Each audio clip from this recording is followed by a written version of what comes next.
Good evening, नमस्कार, राम राम साथियों। स्वागत है आपके अपने यूट्यूब चैनल द टीचर सब पर। मैं मोहित दीक्षित स्वागत करता हूं आपके अपने प्लेटफॉर्म पर। मैं डेली शाम 8 बजे आपके लिए लेकर आता हूं UP triple S C P E maths special classes. PET के एग्जाम में आप जानते हैं कि परसेंटाइल का बहुत बड़ा गेम होता है। इस एग्जाम में जितनी भी नौकरियां आती है, चाहे जो भी नौकरी आती है, जो मेंस एग्जाम होता है उसमें परसेंटाइल का गेम होता है। और परसेंटाइल इंक्रीमेंट करने में, परसेंटाइल को बढ़ाने में आपके जो मदद कर सकता है वो सब्जेक्ट है मैथ। मैथ टोटल 25 नंबर का आता है आपके पेपर में। अगर आप मेरे भाई इन 25 नंबर में से 25 नंबर एक्सेप्ट कर लेते हैं, 25 में से 25 नंबर ले आते हैं, तो आपके परसेंटाइल इंक्रीमेंट होने के चांसेस बढ़ जाते हैं। कोशिश करिए कि इन्हें किस तरह बढ़ाना है, ये मैं कोशिश करके आपको बता रहा हूँ कि क्वेश्चंस कैसे बनते हैं, कैसे क्वेश्चंस पेट के एग्जाम में अभी तक पूछे गए और कैसे पूछे जाने की संभावना है। मेरी क्लासेस से इतर आपको एक भी क्वेश्चन पेट के एग्जाम में देखने को नहीं मिलेगा। ऐसा कोई टाइप नहीं होगा पेपर जब आप देंगे एग्जाम हॉल में बैठ के, तो जितने मैंने टाइप्स बताए हैं उन्हीं टाइप्स के क्वेश्चंस में से क्वेश्चंस आने वाले हैं। सेम डिजिट नहीं फंसेंगे। मैं ये नहीं कहता कि बिल्कुल सेम डिजिट के क्वेश्चंस आपको फंसेंगे, बट मैं जो टाइप्स बता रहा हूँ, जो टाइप्स की बात कर रहा हूँ, मैं जो टाइप्स आपसे डेली डिस्कस करता हूँ, इन्हीं टाइप्स में से आपके पेपर में क्वेश्चंस बनने वाले हैं। 5 नंबर की आपकी अर्थमेटिक आनी और 20 नंबर की डीआई और टेबल्स। मैंने कह भी रखा है कि जिस दिन से परसेंटेज हम पूरा खत्म कर लेंगे उस दिन से हम डीआई और टेबल्स की अलग क्लास देंगे और अर्थमेटिक की अलग क्लास देंगे आपको, जिससे आप जो परसेंटाइल का गेम है इसमें आप सबसे आगे हो। आप मेरे द्वारा पढ़ रहे हैं तो मेरी भी नैतिक जिम्मेदारी है कि मैं आपको इस रेस में थोड़ा आगे लेके जाऊं। तो शुरू करेंगे आज की क्लास को एक छोटे से मोटिवेशनल लाइन के साथ। कि मोटिवेशनल लाइन कुछ इस प्रकार है। यूं ही नहीं मिलती मंजिल राही को, यूं ही नहीं मिलती मंजिल राही को, एक जुनून सा दिल में जगाना होता है। पूछा चिड़िया से कैसे बना आशियाना, उसने कहा तिनका तिनका लाना होता है। मतलब चिड़िया भी बताती है कि जो छोटे छोटे टुकड़े हैं उनको जोड़कर एक आशियाना बनता है। तो हम आप मनुष्य हैं, हमारे आपके जीवन का कर्तव्य ही है प्रोग्रेस। अगर हम प्रोग्रेसिव नहीं होंगे, रुक जाएंगे, स्थिर होंगे, तो हमारा जीवन व्यर्थ होने की कगार पे आ जाएगा। तो इस जीवन की सार्थकता तभी है जब हम प्रोग्रेस करते रहें। तो आप लगातार धीरे धीरे, अगर आप मान लीजिए मैथ आपको नहीं समझ में आती है, पहले दिन नहीं आएगी, एक दिन नहीं आएगी, 2 दिन नहीं आएगी, 3 दिन नहीं आएगी, कब तक नहीं आएगी। जो चीज़ नहीं आती है उसको बार बार प्रयास करने से ही वो चीज़ आती है। उसे दूर करने से वो चीज़ कभी चालू नहीं हो सकती। तो शुरू करेंगे इन्हीं सब बातों के साथ आज के सेशन को। आज का ये सेशन बहुत ही जानदार सेशन होने वाला है। मैंने कुछ सवाल, जो कुछ क्वेश्चंस हैं, वो कुछ टफ क्वेश्चंस पहले ही शेड्यूल कर लिए हैं। क्यों? क्योंकि मैंने देखा कि जब एवरेज टाइम देखा वीडियोस का, तो वो काफ़ी निराशाजनक है। कई लोग 5 मिनट तक ही, जो पूरा एवरेज टाइम है वीडियो का, वो 5 मिनट से ऊपर नहीं जा रहा है। तो मतलब आप 5 मिनट के लिए पढ़ने आते हो तो फिर शुरू में ही कुछ अच्छे कॉन्सेप्ट रखने पड़ेंगे, जिससे कि आपको भी लगे कि क्लासेस में कुछ हो रहा है, कुछ दम है। और ये भी नहीं है कि अंत में ऐसे ऐसे क्वेश्चंस रखे गए हैं जो आपके पेपर में ना आए। ऐसे ही क्वेश्चन है जो बिल्कुल एग्जाम ओरिएंटेड है, एग्जाम में आते ही आते हैं। बिल्कुल 100% चीजें अश्योर्ड है, श्योर है कि आनी ही आनी है। तय है कि अगर एक टाइप मिस होता है तो दूसरा टाइप आएगा, दूसरा मिस होता है तो तीसरा आएगा। मतलब मैं जो तरीके बता रहा हूँ उन्हीं में से आपको पूरे के पूरे क्वेश्चंस मिलने वाले हैं। 25 में से 25 क्वेश्चन आप अगर इन क्लासेस को देखते हैं तो मैं कहता हूँ पूरे, मतलब कहूँ कि पूरी गारंटी के साथ कहता हूँ कि 25 में से 25 क्वेश्चन आपसे एग्जाम हॉल में बनने वाले हैं। तो शुरू करते हैं आज की क्लास को बिना किसी देर के। पहला क्वेश्चन है, बहुत ही शानदार क्वेश्चन है। पहला देखिए, बहुत सारे लोग हैं जो इस टॉपिक को अभी तक पढ़े नहीं होंगे, कभी पहली बार पढ़ेंगे।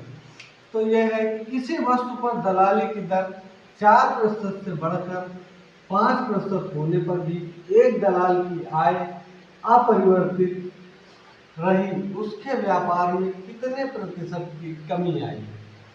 देखिए सवाल में कहा है कोई दलाल है जो पहले जितना भी व्यापार करता था उसका जो व्यापार का काम था उसमें उसको क्या होता था, 4% का जो दलाली मिलती थी, पर अब क्या हुई, उसकी दलाली बढ़कर 5% हो जाती है और उसके आय में कोई परिवर्तन नहीं होता है।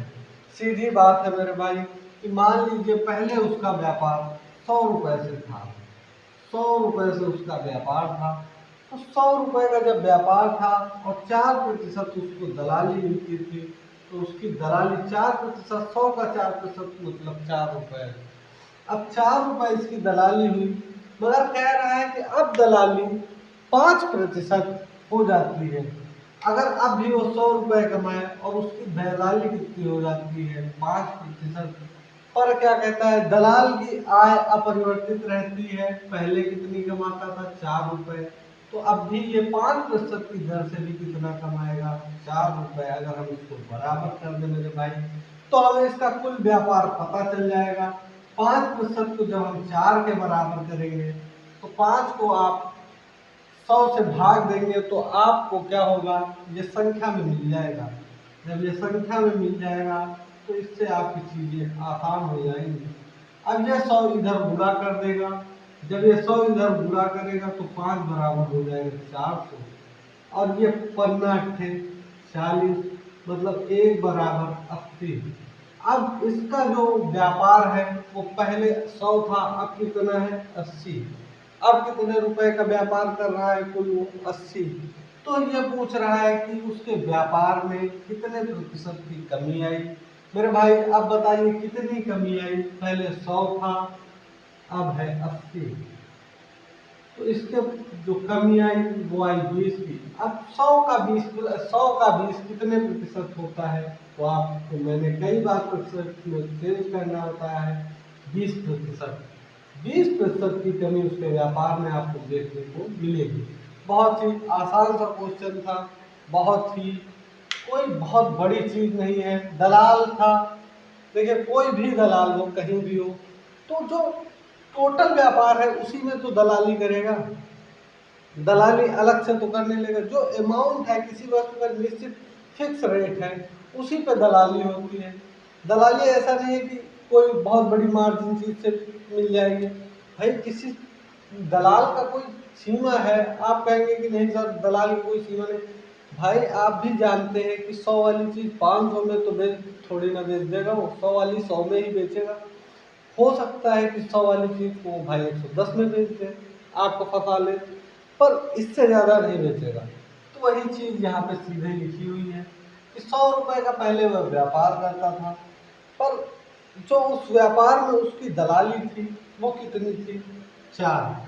अब क्या कह रहे हैं, उसको 5% जो उसकी दलाली की दर है वो बढ़ा दी गई, व्यापार में 100 में जो है उसकी दलाली की दर बढ़ाई गई और ये कर दी गई 5%। पर जो दलाल की आय थी दिन में वो कितनी थी, वो अपरिवर्तित थी। मान लो 100 रुपए में 4 रुपए कमाता था, तो अब 5% की दर से भी 4 रुपए ही कमाएगा। तो मेरे भाई मैंने इस परसेंटेज को हटाने के लिए परसेंटेज हटाते हैं तो बटे में 100 लाते हैं, मैंने पहले दिन ये बात बताई थी। और फिर इसको 100 को 75 किया और 4 से गुणा कर दिया तो 400 हो गया, 1 बराबर आया 80। जब ये हमने देखा कि इसका टोटल व्यापार जो है वो 80 है, पहले कितना था 100 था, बस कमी निकालनी थी, हमने कमी निकाल ली। इतना सा काम किया, कोई बहुत बड़ी चीज नहीं थी, 2 सेकंड में ये हल आ गया। बाकी आप एक्स मानकर लगाएंगे तो मैंने कहा फिर आप फंस जाएंगे और लगाते रहेंगे। बहुत सारे लोग लगाते हैं और जीवन भर लगाते रहते हैं, इससे कुछ भला नहीं होने वाला है। बस बहुत ध्यान से देखिएगा इस क्वेश्चन को, एक बार आप देख लीजिए। मैं हट जा रहा हूँ सामने, आप चाहें तो इसका स्क्रीनशॉट ले लीजिए, जैसे आपको समझ में आए आप कॉपी पे हल कर लीजिए, क्वेश्चन को लिख कर। ये क्वेश्चन आपके पेपर के लिए मस्ट इम्पॉर्टेंट क्वेश्चन में से है। मैं फिर कह रहा हूँ ये क्वेश्चन आपके पेपर के लिए मस्ट इम्पॉर्टेंट क्वेश्चन में से है। अब आपका मन करे तो नोट डाउन कर लीजिए, ना मन करे तो कोई बात नहीं। अगला क्वेश्चन आज के सेशन का हम पढ़ेंगे। मैं थोड़ी जगह बना लेता हूँ जिससे अगले क्वेश्चन को मैं ऊपर ही सॉल्व कर सकूँ। मैं सारे क्वेश्चन ऊपर ही सॉल्व करने की कोशिश करूँगा। देखिए दूसरा क्वेश्चन क्या है। दूसरा क्वेश्चन कहा है कि एक दुकानदार ₹45 में एक कॉपी बेचता है तथा 4% का लाभ कमाता है। 4% का लाभ कमाता है। वह एक पेंसिल बॉक्स 80 रुपए में बेचता है तथा इस पर 20% का लाभ कमाता है। यदि वह प्रतिदिन 10 कापियां तथा 6 पेंसिल बेचे तो 2 सप्ताह में वह कितना धन कमाएगा। ये सीधे पूछा है कि कितना कुल धन कमाएगा, ये आपको बताना है। अब दुकानदार है, पहले कॉपी पे कितना धन कमा रहा है, 45 रुपए में बेचता है तो 4% का लाभ होता है। 4% का मतलब क्या होता है मेरे भाई, मैंने आपको बताया था 4% का मतलब होता है 1/25। सीधी बात बताई थी कि कुछ चीजें हैं जो आपको परसेंटेज कुछ है जो भिन्न में याद करने पड़ेंगे। आपका मन हो तो याद कर लीजिए, वरना आप बदल के भी देखेंगे तो ये आसान है। 4 से 100 को काटेंगे तो 25 आ जाएगा, आसानी से कट जाएगा। अब ये जो 25 है ये क्या है, 25 रुपए में ये कितना कमा लेगा, 1 रुपया कमा लेगा। इसका मतलब सीधा सीधा है कि 25 रुपए में 1 रुपया कमाएगा तो उसका कुल जो हो जाएगा वो 26 हो जाएगा। पर यहाँ कहा है कि जब 4% का लाभ कमाता है तो 45 रुपए के बराबर है। 25 बराबर कितने के हैं, तो आप कहेंगे मेरे भाई 45 के हैं। 25 बराबर कितने के हैं, तो 45 के हैं। तो 45 से इसको काटे अगर तो ये 55 में 25 पन्नवा 45, 1 बराबर 9/5। एक का मान आया 9/5। पर वो क्या करता है, दिन में कितनी कापियां बेचता है ये देख लेते हैं एक बार, तो हमें टोटल दिन का पता चल जाएगा। वो दिया ये दीवार एक दिन में 10 कापियां बेचता है। कितनी कापियां बेचता है, 10 कापियां बेचता है। तो कापियों 10 कापियों को एक कापी पे कमाता है 9/5 रुपया, तो 10 कापी पे कमाएगा 9/5 इंटू 10, 9 दूनी 18 रुपया एक दिन में कॉपी पे कमाएगा। ये क्या है, कॉपी। कॉपी का मैंने लिखा है। अब इधर मैं पेंसिल बॉक्स का लिख देता हूँ। पेंसिल बॉक्स के लिए कहा है कि 80 रुपए में बेचता है तथा इस पर 20% का लाभ कमाता है। 80 रुपए में बेचता है तो 20% का लाभ, 20% के लाभ का मतलब क्या होता है मेरे भाई, 20% के लाभ का मतलब क्या होता है मेरे भाई, 20% का 20% को अगर 20% को आप चेंज करेंगे तो ये हो जाता है 1/5। 1/5 आपके लिए 5 बराबर 80, 5 बराबर 80, कुल 80, तो 1 बराबर कितना आएगा मेरे भाई, 16 रुपया। 1 बराबर 16 रुपया। पर यह क्या होता है, दिन भर में कितनी पेंसिल बेचता है, दिन भर में 6 पेंसिल बॉक्स बेचता है। देखिए सीधा लिखा है, दिन भर में 6 पेंसिल बॉक्स बेचता है। तो 16 छाका 96, वो टोटल रुपए यहाँ से कितने कमाएगा, 96 रुपए। 96 रुपए कमाएगा। और ये 18 कमा रहा है तो एक दिन का उसका कुल लाभ कितना हो जाएगा, 18 98। अब 8 से 14, 9 1 10 11, 114 रुपए तो एक दिन में कमा रहा है। मैं यहाँ कहीं कर देता हूँ, कितना आप नोट डाउन कर लीजिएगा। इधर कर देता हूँ, आप इधर देख लीजिएगा प्लीज।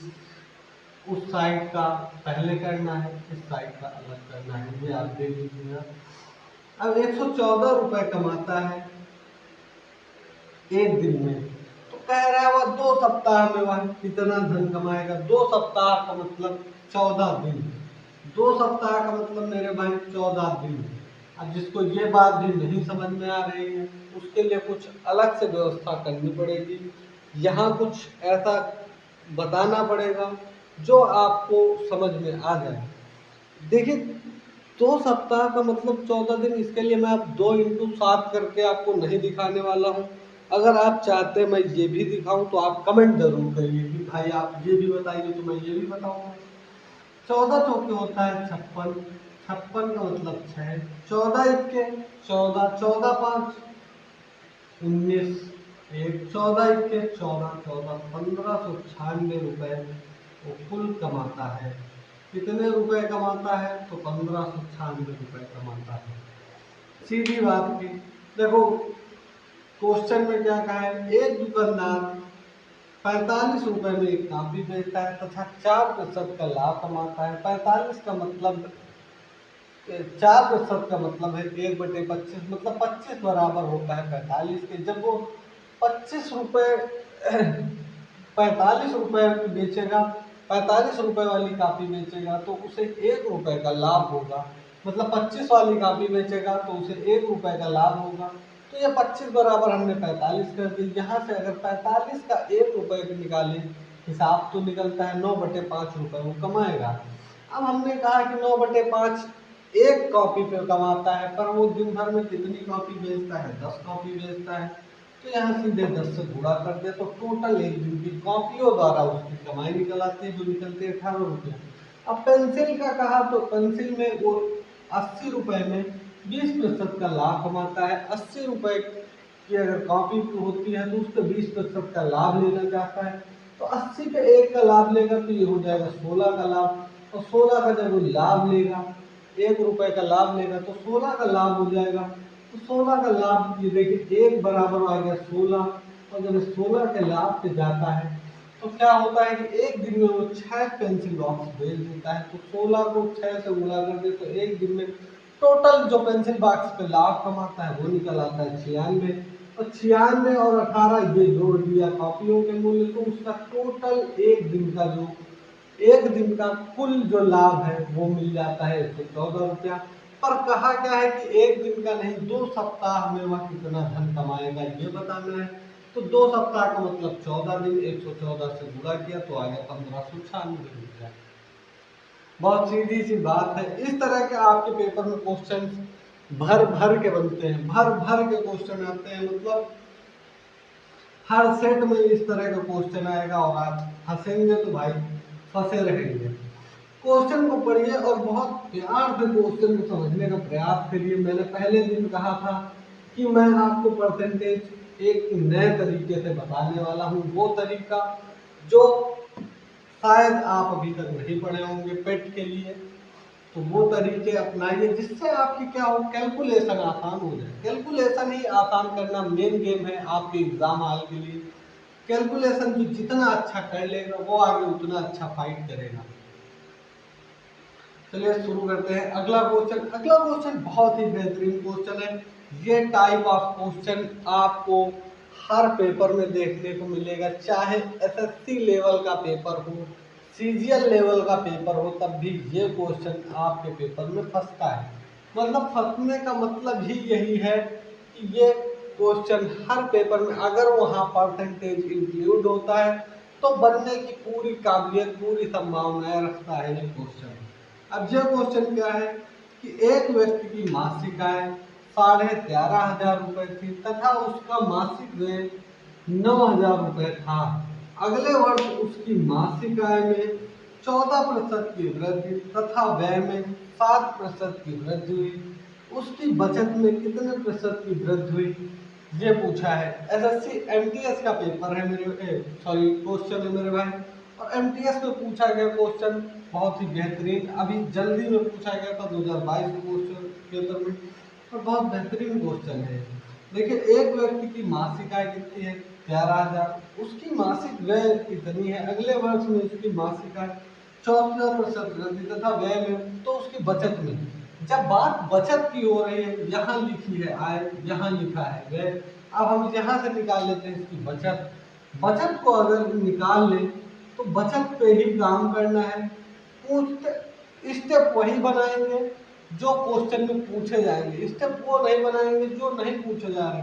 फर्जी आप सारा कुछ लिखेंगे तो फिर लिखते रह जाएंगे। अब ये 13,500 में 9,000 घटाने हैं तो सीधी सीधी बात है 4,500 रुपये ज्यादा है। यहाँ 4,500 बचत है। देखिए 13,500 कमाई है, 9,000 खर्च है। तो बचत कितनी हुई आप अपने से लेकर देखिए करिए। मतलब चीज़ों को अपने ऊपर ढाल लीजिए कि मैं 13,500 महीने में कमाता हूँ, 9,000 खर्चा कर दे भाई, तो कितने बचाए? 9 4 13 13 500, वो बड़ा 4500 रुपये बचा लिए। सीधी बात है, इसमें कुछ बड़ा नहीं करना है, बड़ा गेम नहीं है, बस समझने की चीज़ है। आपकी थॉट प्रोसेस कितनी अच्छी है, ये बात इन्हीं सब चीज़ों से पता चलती है। अगले वर्ष उसकी आय कह रहे हैं 14% की वृद्धि होती है। अगर हम 11,500 का 14% निकालें, आप कहेंगे सर 114 निकाल लीजिए, निकालने को 114 निकाल सकते हैं, और वो आसान नहीं है। आसान मतलब उसका कैलकुलेशन थोड़ा लेंदी होता है। अभी मैं दिखा रहा हूँ, ये 14, अब ये दो जीरो, ये दो जीरो, सर 14 निकालते थे, बातों में कट जाती है चीजें। 54 70, 14 थे 42, 42 सात 49, 14 इक्के 14 14, 1890। अब ये 13,500 में 1890 जोड़ दो तो 0 9 8 5 13, 8 5 13 13 15, 15,900 390, 15,390 क्या आया? इसकी जो नई आय है वो आएगी। अब कह रहा है उसके व्यय में 7% की वृद्धि होती है। 9,000 में 9,000 का 107% निकाल लेते हैं। व्यय में कितनी वृद्धि है? 107 की, 7 की वृद्धि है, 107 निकाल लेते हैं जिससे आसानी हो। 9 सत्ते 63, 9 का 9, मतलब ये आपका 9,630 इसकी क्या हो जाती है? व्यय हो जाती है। अब ये 9,630 अगर इसमें घटा दें तो आपको आसानी से मिल जाएगा। मैं यहाँ कर दे रहा हूँ, यहाँ पे जगह है मेरे पास, उधर जगह नहीं है, इस वजह से इधर कर रहा हूँ। ये 0 से 0 जाएगा, 6 आएगा, 9 में 3 जाएगा तो 11 में जब 6 जाएगा तो ये इधर 7 आ जाएगा। अब बचा 14 में 9 गया तो कितना आएगा? 5, 5760। 5760 4500 से कितना ज़्यादा है? आप मेरे भाई, ये नई बचत है, ये पुरानी बचत है, ये नई बचत है, ये पुरानी बचत है, ये बचत सेकंड है, वो फर्स्ट है। बहुत ही आसान सा क्वेश्चन है, इसमें कुछ ज़्यादा नहीं करना है, बस कैलकुलेशन का गेम है मेरे भाई। जितना आसान कैलकुलेशन बना लेंगे उतना ही आसान हो जाएगा आपके लिए। अब ये क्या रहा है कि ये 5760, ये इतना, तो इसका जो बचत की वृद्धि कितने प्रतिशत होती है, बचत में कितने प्रतिशत की वृद्धि होती है, तो ये कितने प्रतिशत की वृद्धि होती है? जो वृद्धि होती है 1260 की। 1260 की वृद्धि किससे? तो आप मेरे भाई देखिए 4500 से बढ़ा है, 4500 से बढ़ा है, तो ये जीरो दो जीरो काट देंगे और 45 से काटने का प्रयास करेंगे तो 45 दूना होता है 90, 45 दूना 90, 90 और 36, 90 और 36 हो जाता है आपका 126। अब हो गया 360। 360 का मतलब कि 45, 8 5 40 और 8 चौके 32, मतलब 8 बार चला जाएगा आपका, ये बन जाएगा तो 28%। तो कितने की वृद्धि होती है? 28% की वृद्धि होती है। 28% की वृद्धि होती है मेरे भाई, सीधी बात है। देखिए क्वेश्चन इसी तरह लगते हैं और यही तरीका है, यही मेथड है। आप देखिए बहुत सिस्टम से लगाया मैंने क्वेश्चन को, हो सकता है थोड़ा इधर उधर लिखा, आपसे मैंने 1000 बार कहा है कि आप मेरी कलम पे ध्यान दीजिए, मेरे पेन पे ध्यान दीजिए, मैं कहाँ क्या लिख रहा हूँ, किस स्टेप को कहाँ ले जा रहा हूँ। यही तरीका है क्वेश्चन को पेपर में सॉल्व करने का। आप सिस्टमैटिक तरीके से लिखें या ना लिखें, आपका तरीका लिखने का वन डे एग्जाम्स में नहीं टेस्ट होता है, टेस्ट आपका आईक्यू होता है, आईक्यू ना।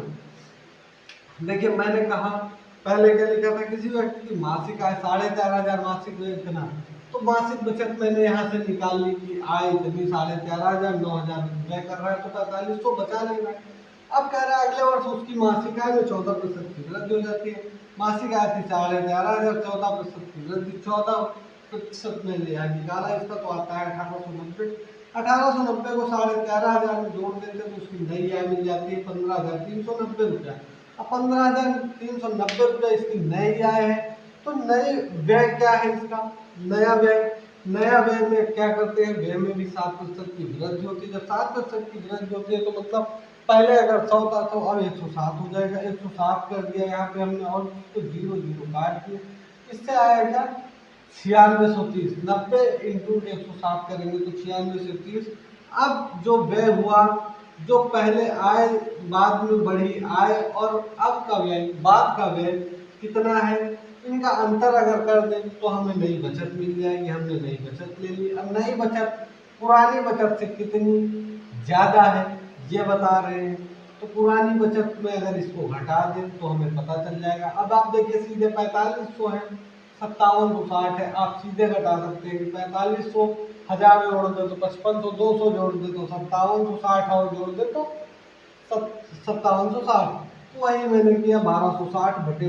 अब क्या कह रहा है, नई बचत कितनी ज्यादा है, उसकी बचत में कितने प्रतिशत की वृद्धि हुई, जो पहले की बचत थी उसमें कितने प्रतिशत की वृद्धि हुई, आप देखेंगे 4500 जो पहले बचत थी उसमें कितने की वृद्धि हुई ये बताने को कह रहा था और वही मैंने निकाला। ये निकला 28%। बहुत ही साधारण सा क्वेश्चन है, बहुत कुछ नहीं है। अगर आपको क्वेश्चन पेपर दे दिया जाए मेरे भाई तो मुझे लगता है कि आपको 1 सेकंड नहीं लगेगा ये सवाल करने में। कैसे, वो भी मैं तरीका बता देता हूँ। यहाँ देखिए, जो व्यय उसके मासिक अगले वर्ष उसकी मासिक आय में वृद्धि कितनी की जा रही है, 14%।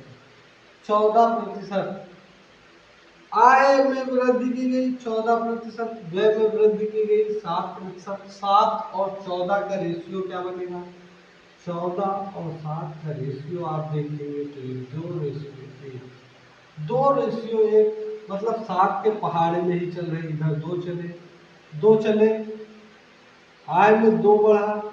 पर उस समय जो था व्यय क्या था, पहले अगर आप इसकी बचत देखेंगे जब 9000 और 13500 होती है तो 33% ही 1/3% आती है, जो कि लगभग 3 है। तो लगभग 3 का मतलब है 70 के 21, पर लगभग 3 से ज्यादा है ना, जो ज्यादा है वो 4 पे पहुंच जाएगी। और यहाँ पे हम 4 कर देंगे और ये 7 चौके 28, 7 चौके 28। आपको वहां पे जब क्वेश्चन पेपर मिलेगा तो आंसर में आपके ये रेशियो फॉलो करता हुआ दिखेगा। रेशियो फॉलो करना भी सिखा दे रहा हूँ इसलिए क्योंकि आप देखें कि कोई चीज किस वे में बढ़ रही, किस तरह बढ़ रही। भाई 14 थी, 14 आय बढ़ी, 7 उसका बढ़ा क्या, खर्च बढ़ा। तो अब अगला या तो 21 बढ़ेगा या 28 बढ़ेगा या 35 बढ़ेगा, इस तरह 7 के पहाड़े में ही कुछ बढ़ेगा।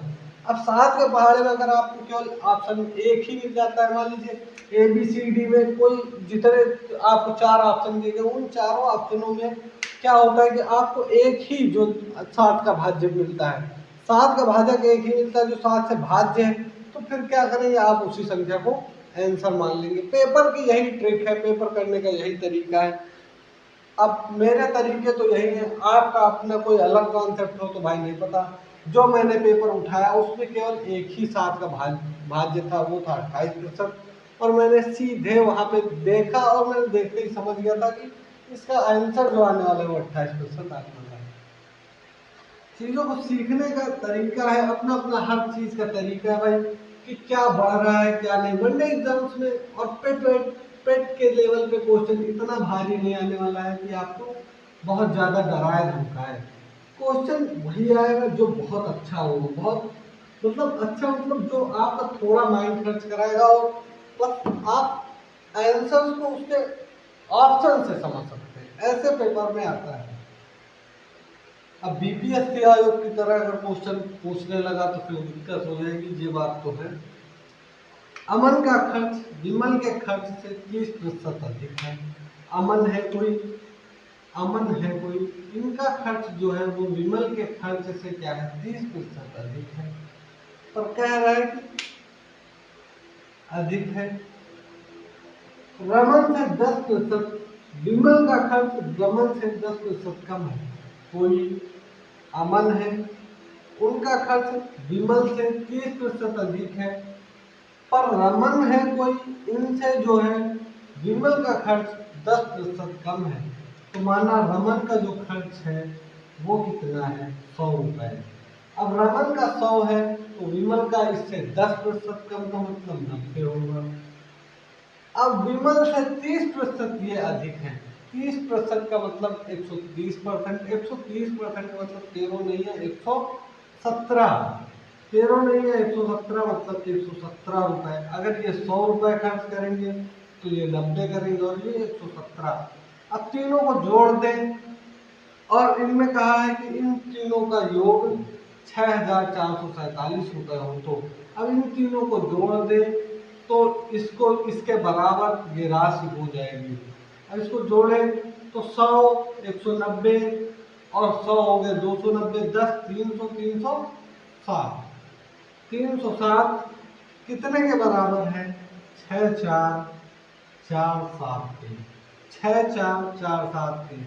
अब 307 को आप देखें तो ये लगभग मुझे लग रहा है एक अभाज्य संख्या है। यहां से एक बराबर निकालने का प्रयास करते हैं। 307 को काटे अगर तो क्या 19 से कटेगा, 7 से,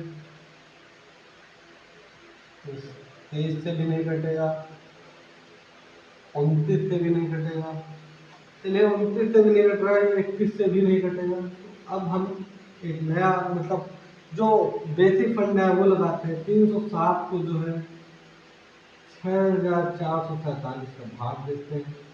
अगर हम यहाँ करें तो 2 3 644 है, 600 के आसपास पहुंच जाएगा और 2 बार ले लें, 2 से 3 14, 0 है तो 1 ऐसे आ जाएगा, 2 3 6। अब ये क्या है, 4 0, 4 में 1 गया तो 3, 6 से 6 गया तो कट्टा, 307 मतलब 1, वही सीधे 307 से ही कटेगा मेरे भाई, और कोई ऑप्शन नहीं था। तो ये सीधा आया 21। एक बराबर कितना आया, एक बराबर मेरे भाई आया 21। एक बराबर जब 21 आया और यहाँ पूछा क्या है, अमन का खर्च, किसका खर्च पूछा है, तो अमन का खर्च, अमन का खर्च हमने माना क्या है 117। अब अगर 117 को 21 से गुणा कर दें तो हमें अमन का खर्च पता चल जाएगा। 117 इंटू 21, 21 सत्ते 147, 14 21 इक्कम 21, 14 35, 21 इक्कम 21, 21 और ये हो जाएगा 24। तो 2457 रुपए आपका अमन का खर्च आता है। मेरे भाई मैंने क्या कहा, देखिए क्वेश्चन में क्या कहा, सीधे यही पढ़िए कि क्वेश्चन में क्या कहा। परसेंटेज का कोई भी गेम हो, मैंने कहा था परसेंटेज का मतलब ही है 100। परसेंटेज के गेम में आप सबसे पहले भी कोई चीज सोच सकते हैं तो बस दिमाग में यही सोचिए कि इसे 100 के थ्रू कैसे बनाएंगे। और अगर 100 के थ्रू हो रहा है तो ठीक है, नहीं हो रहा है तो कोशिश करिए कि 10 से कर लीजिए। अगर आपको कैलकुलेशन कंप्रेस करनी है, कम करनी है, छोटी करनी है तो 10 से करने का प्रयास करिए। अगर पॉइंट में 10 में चला जाए तो फिर 100 से भाग जाइए, फिर 100 के ही साथ जाइए। पॉइंट में आपको कोई कैलकुलेशन नहीं करनी। पॉइंट में अगर आप एग्जाम हॉल में बैठ के कोई कैलकुलेशन करते हैं तो वो 99% चांस होते हैं कि वो कैलकुलेशन आपकी गलत हो जाएगी। मैं फिर कह रहा हूँ, अगर पॉइंट्स में कैलकुलेशन की जाती है तो अधिकतर कैलकुलेशन गलत होने की संभावनाएं होती है। या तो आप इतने बड़े खिलाड़ी हो उस गेम के कि आपको कैलकुलेशन बहुत आसान लगती हो, आपने मैथ्स चालीसा पूरी सॉल्व करी हो अपने हाथ में। तो हम इतने बड़े खिलाड़ी नहीं मानते हैं कि पेट का जो एग्जाम दे रहा है वो इतना बड़ा खिलाड़ी है कि जो है मैथ्स चालीसा सॉल्व करके जाएगा वहाँ पे। तो जो गेम है वो गेम यही है कि हम 100 मानेंगे। तो मैंने माना कि अमन का खर्च विमल के खर्च से 30% अधिक है, विमल का रमन से 10% कम है। तो मान लिया पहले रमन का जो है वो 100 है, विमल का रमन से कितना कम है, विमल का रमन से कितना कम है, तो कहा 10%, जब 10% कम है तो 90। अब कहा कि ये कम है 10% और ये +30 है, ये +30 है विमल से, अमन +30 है। +30 का मतलब होता है 130। और 130%, 90 का 130 अगर आप करेंगे तो आपको दिखेगा कि यहाँ 90 13 नहीं है 117, 117 आपका आ जाएगा और इससे आसानी से कट जाएगा। 13 नहीं है 117, 117 आ गया और ये खर्च आपका आ गया। अब इन खर्च को टोटल कहा है कि इन तीनों के खर्च का योग क्या है 6447, तो तीनों के योग को जोड़ा और ये आया 307, इसको 647 के बराबर कर दिया। पर जो 307 आया इससे 6447 ऐसे नहीं कट रहा था, क्योंकि 307 एक अभाज्य संख्या है, तो 307 से हमने काटा तो सीधे 21 आया। जब 307 से डायरेक्ट ही काट दिया तो 21 आ गया एक बराबर, और एक बराबर 21 आया तो अमन कितना कमाता था टोटल? अमन टोटल हमारे हिसाब से कमाता था 117, तो 21 को 117 से गुणा कर दिया और 2457 हो गया। क्वेश्चन बहुत आसान है, बहुत प्यारा सा क्वेश्चन है, कोई बड़ी चीज नहीं है, बस कॉन्सेप्ट आपके दिमाग में छप जाए तो कुछ भी गलत नहीं है। गलत वही है जो आप नहीं कर पा रहे हैं। करने का प्रयास करेंगे तो क्वेश्चन हो जाएंगे। मैं फिर कह रहा हूँ, क्वेश्चन को काफी सीधे वीडियो देख लिया आपने तो वीडियो देखने से कुछ नहीं आने वाला है। वीडियो देखते जाइए और साथ में प्रैक्टिस करते जाइए। मैं क्वेश्चन बता रहा हूँ, पढ़ रहा हूँ, क्वेश्चन को पूरा पूरा पढ़ता हूँ, क्वेश्चन का मतलब पूरा बताता हूँ, उसके बाद उसका सॉल्विंग कैसे होता है ये भी बताता हूँ, उसको सॉल्व करने का तरीका बताता हूँ, कैलकुलेशन आसान कैसे होती है ये बताता हूँ। मतलब सारा कुछ बताने के बाद भी अगर आप अपने नोट डाउन नहीं कर रहे अपनी कॉपी पे, तो आप अपने भविष्य के साथ खेल रहे हैं। भविष्य के साथ न खेलें, ये मेरा कहना है, बाकी आप लोग समझदार हैं। अब लिखा इसमें अगला क्वेश्चन, अगला आज के सेशन में अगले क्वेश्चन की तरफ बढ़ते हैं। बहुत बातें न करते हुए क्वेश्चन पे ही पूरा फोकस करें तो ज्यादा अच्छा होता है। क्वेश्चन पे पूरा फोकस करेंगे तो मजा आएगा थोड़ा सेशन में। अब ये लिखा है किसी बाल्टी में 66.2/3% भरी होने की तुलना में, कोई बाल्टी है जो 66.2/3% भरी होने की तुलना में 80% भरी होने पर 2 लीटर अधिक पानी आता है।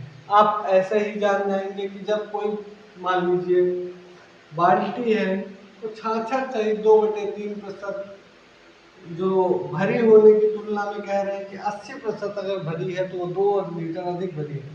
अब 66/2/3 का मतलब क्या है? 66/2/3 का अगर हम तिछंगे 18 और ये हो जाएगा आपका 200।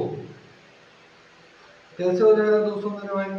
देखिए 60 × 180, छत्र के 18, 180, 198 और ये 2, तो कितना हो गया 200। 200/3, 200/3 प्रतिशत की तुलना में 80% भरी होने पर बाल्टी 2 लीटर अधिक भरी है। 80 लीटर अधिक। अगर इसको 3 से भाग करें तो ये आपको दिखेगा कि ये जो है 80 से कम जाएगा, क्योंकि 3 सत्ते 21 होता है और ये 3 से भी कम है, तो मतलब 60 पॉइंट कुछ होना चाहिए। तो हमें 80 लीटर ज़्यादा लग रहा है, इसलिए 80 लीटर में इसको घटाते हैं, या 80 में ये संख्या घटाते हैं तो 8 टू के 24 हो जाता है 240 माइनस 200/3 प्रतिशत हटा देते हैं। क्यों? अगर आप परसेंटेज यहाँ भी लगाएं यहाँ भी लगाएं तो लगा रहने दें, इससे कोई बड़ी बात नहीं होगी। पर कहा क्या है कि ये 2 लीटर ज़्यादा है, जब इन दोनों में घटाएंगे तो ये क्या होगा 80% भरी होने पर 2 लीटर अधिक पानी आता है, 2 लीटर ज़्यादा हो जाता है। बराबर कर देते हैं, बराबर कर दिया तो 2 आ गया, फिर यहाँ भी 2 आया और ये आपका आ गया कितना 40/3, 40/3 आया मेरे भाई और ये आया 2 बराबर में 2। अब इसको इधर पूरा करें तो 6 हो जाएगा, 40 बराबर 6, 1 बराबर 6/40 सीधे लिख दिया। 2 से काटेंगे तो कितना हो जाएगा 20, 3/20। 1 बराबर कितना है मेरे भाई? 1 बराबर 3/20। पर बाल्टी कितने परसेंट होती है? कोई भी चीज अपने आप में 100% होती है। ये 80% थी, ये 66% थी। 80 में 66% घटाया, 66 से 2/3% घटाया तो 2 लीटर अधिक 80% होने पर ये भर जाती थी। तो 2% जो 2 लीटर अधिक हो रही थी वो बराबर पे आ जाता है। क्यों? क्योंकि जब 80% भरी होती थी बाल्टी तो 2 लीटर अधिक पानी आता था, जब 66.2 66 से। तो वही चीज़ है कि आपके पास मान लीजिए कि पाँच पाँच रुपए हैं और मेरे पास 4 रुपए हैं, तो आपके पास कितने अधिक रुपए हैं इस चीज़ को घटाने पे ही पता चलेगा। जब आप 5 रुपए में मेरे 4 रुपए घटा देंगे तो आपको पता चल जाएगा कि कितना अधिक है। वही ये बताता है कि कितना अधिक है, 1 अधिक है, 2 अधिक है, 5 अधिक है, 10 अधिक है। तो ये 2 अधिक था तो मैंने 2 अधिक यहाँ सीधे लिख दिया बराबर 2। अब ये सीधे आ गया। और कोई चीज़ परसेंटेज में कितनी होती है तो आपने पढ़ा है 100, मैंने बताया भी है 100। तो इसको 100 कर दे तो 20×5 = 100, मतलब 15 लीटर बाल्टी की क्या है धारिता। बाल्टी की धारिता कितनी है ये पूछा है आपसे, और ये 15 लीटर धारिता निकल के आती है। फिर से बता देता हूँ एक बार क्वेश्चन को कि किसी बाल्टी में 66.2/3% पानी भरे होने की तुलना में 80% पानी भरे होने पर 2 लीटर अधिक पानी आता है। फिर से एक बार कुछ अलग कॉन्सेप्ट बता देता हूँ। मान लीजिए आपको ये नहीं आया तो ये वाला सीख लीजिए। 66.2/3%। अब कह रहा है इसमें कि 80% अगर इसको भर दिया जाता है तो जो बढ़ के आता है वो कितना आता है, +2 लीटर। +2 लीटर यहाँ सीधे देखिए। अब इसको अगर हम मिश्र भिन्न को सिंपल भिन्न में चेंज करें तो ये हो जाता है आपका 200/3। वही बात आएगी मेरे भाई, कोई भी तरीका अपना लीजिए जो मैंने पहले बताया। अब ये +2। अब आप यहाँ देखिए कि जो ये 80 है इससे ये कितना कम है। जब आप इससे घटाएंगे तो आपको फिर वही मिल जाएगा 40/3। जब आपको ये मिल जाएगा फिर से 40/3, और ये बराबर किससे हो जाएगा 2 के। जब बराबर फिर 2 के हो जाएगा तो इक्वेशन तो यही बन जाएगी और हल यही आने वाला है। इक्वेशन फिर यही बन जाएगी और हल यही आने वाला है। यह तरीका है किसी भी चीज को करने का, किसी भी चीज को आसानी से करने का। अब आप चाहें तो इन तरीकों को फॉलो करें, ना चाहें तो आप अपनी मर्जी से अपने हिसाब से जैसे लगा रहे थे वैसे लगाएं, या जैसे आपको अच्छा लगता है कोई दूसरा आपको बता रहा है कि ये बहुत अच्छा है तो आप उस मेथड से भी लगा सकते हैं, पर ये मेथड बेस्ट है मेरे नज़र में। ये तरीका बहुत ही बेहतरीन है। ना मैंने किसी चीज़ को यहाँ पे कुछ चेंज किया ना कुछ किया, बस सीधे माना कि कोई चीज़ 100% है, उसका जो 80% है वो 66.2/3% से 2 लीटर अधिक है, तो मैंने उसको बराबर कर दिया और सीधे उसको कैलकुलेट करके 15 लीटर जो 100% था उसको कैलकुलेट किया और 15 लीटर हमारी धारिता निकल आई। बस इतनी सी बात है। इसी तरह के क्वेश्चंस आपके जो है एग्जाम में पूछे जाते हैं और यही क्वेश्चंस हमेशा बनते आए हैं। तो बढ़ते हैं आज के अपने सेशन के अगले क्वेश्चन की तरफ। अगला क्वेश्चन बहुत ही बेहतरीन कॉन्सेप्ट पे आधारित है, जो कि परीक्षा वाले क्वेश्चन होते हैं। आपके पेपर में इस तरह के क्वेश्चन पूछे जाने की पूरी संभावना है। क्यों? क्योंकि 2021 में जब पेपर हुआ था, जब पहली बार पेट का एग्जाम हुआ था, तो इस तरह के क्वेश्चन बहुत ज़्यादा, मतलब हर सेट में ये क्वेश्चन आपको देखने को मिला होगा।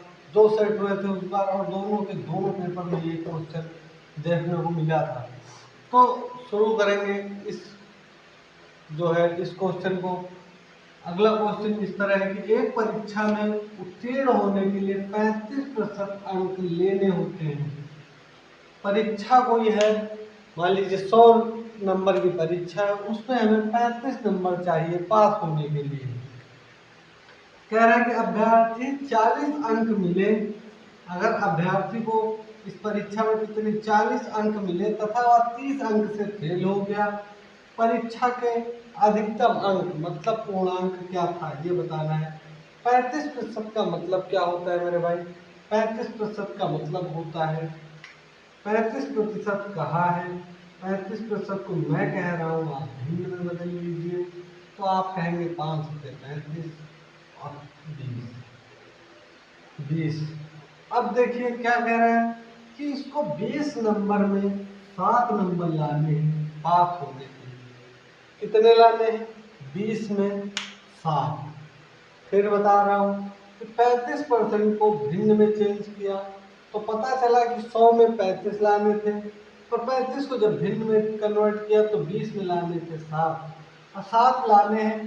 कह रहा है कि अभ्यर्थी कितने नंबर लाता है? 40 नंबर लाता है और 30 से फेल हो जाता है। 40 ले आता है और 30 से फेल हो जाता है। अगर वो 70 ले आता तो क्या हो जाता है? पास हो जाता। भाई 40 ले आया, 30 और ले आया था तो क्या होता? पास हो जाता। 70 ले आता तो 70 ले आता तो पास हो जाता। पर ये 70 किसके बराबर है? 20 में अगर 7 ले आता तो पास हो जाता, 100 में अगर 70 ले आता तो पास हो जाता। तो यहाँ पे कितना हो गया? 7 बराबर 70, 7 बराबर 70, एक बराबर क्या हो जाएगा? 10। अब पूर्णांक देखें तो 220 का था। 20 का जो पूर्णांक है, अगर इसको 10 से गुणा कर दें, 20 को 10 से गुणा कर दें तो हमें पूर्णांक मिल जाएगा और मात्र 2 लाइन में ये क्वेश्चन खत्म हो गया। दूसरी से तीसरी लाइन नहीं लेनी थी, बस इतना ही था।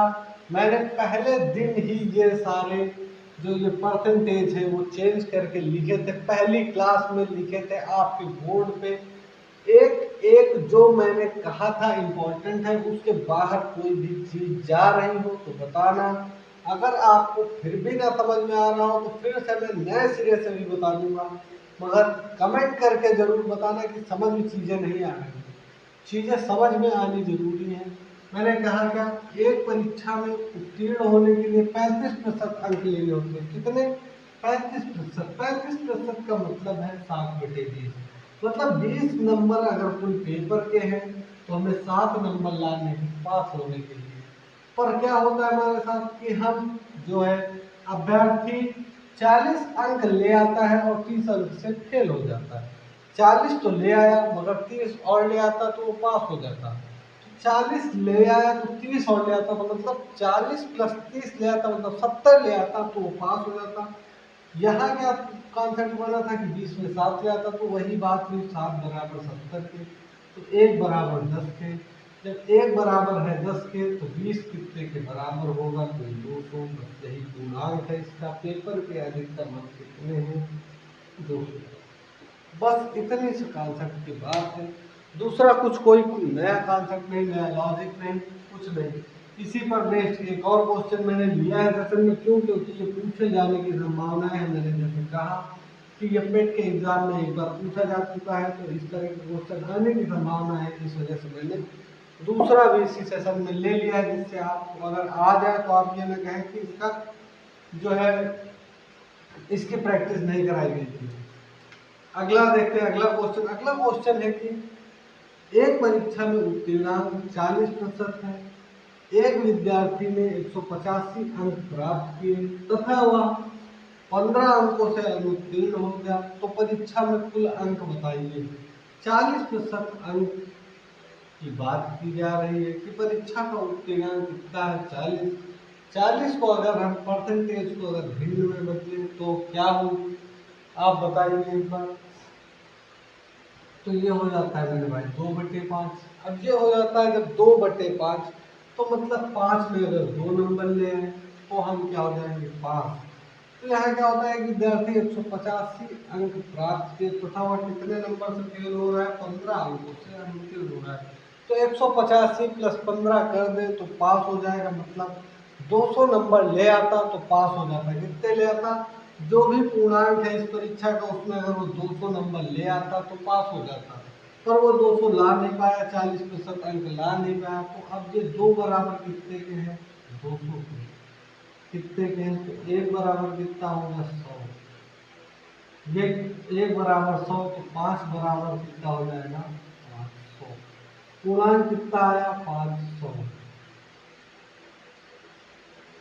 आप सीधे भी लगा सकते हैं। इस क्वेश्चन में दूसरा भी तरीका अगर आप कहें तो बता देता हूँ कि 40% अंक 185 प्राप्त किए तथा वह 15 अंकों से फेल हो गए तो 40% अंक क्या होते हैं? आपके 200 के बराबर हो जाते हैं। यहाँ से काटिए। 4 पंचा 20, 4 पंचा 20, एक बराबर कितना आया? 5। आपने माना कितना है, टोटल कितना प्रतिशत में होता है 100।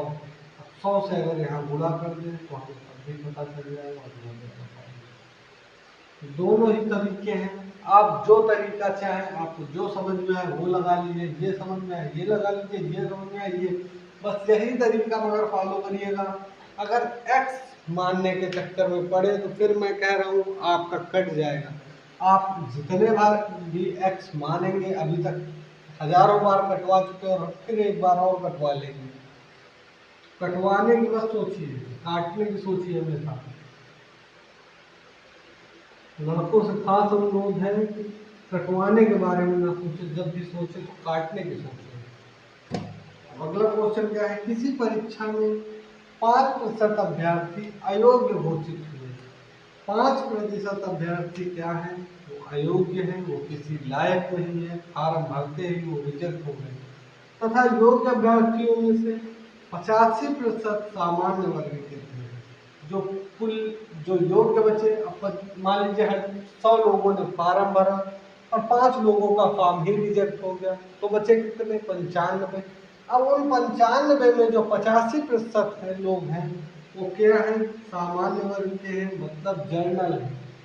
ठीक है, यदि 4275 योग्य अभ्यर्थी, मतलब 4275 योग्य अभ्यर्थी अन्य वर्ग से हैं, तो कुल कितने अभ्यर्थियों ने आवेदन किया। देखिए 85% तो सामान्य वर्ग के हैं, 85% 95 का 85% सामान्य वर्ग के हैं ना, 95 का 85% क्या है, सामान्य वर्ग के हैं। पर अन्य वर्ग के कुल स्टूडेंट आपको संख्या दे दे रहा 4275, और परसेंटेज में अगर बात करें तो 85 जब यहाँ है तो बचेंगे कितने, 15%। 15% अन्य वर्ग के लोग क्या है 95 के, ये 4275 के बराबर हो जाएंगे।